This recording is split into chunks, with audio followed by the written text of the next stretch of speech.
Kagal checkpost परिसर आता अपघात प्रवण ठरतोय। निपाणी बेळगाव मार्गावर जाणाऱ्या वाहनांसाठी हा भाग धोकादायक बनला असून दररोज अपघाताच्या घटना घडत आहेत।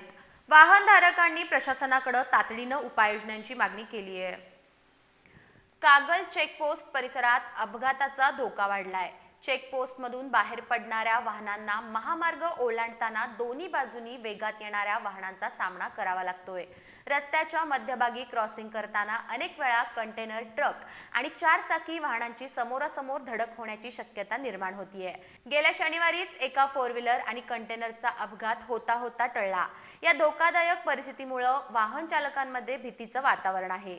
या ठिकाणी स्पीड लिमिट निश्चित करावी, हा भाग अपघाती क्षेत्र म्हणून घोषित करावा, तसंच पुढे वळण आहे आणि सावधगिरी बाळगा असे सूचना फलक तातडीने लावावेत, अशी वाहनधारकांनी प्रशासनाकडे मागणी केली आहे। स्थानिक प्रशासनाने या समस्येची दखल घेत उपाययोजना करण्याचं आश्वासन दिलं आहे।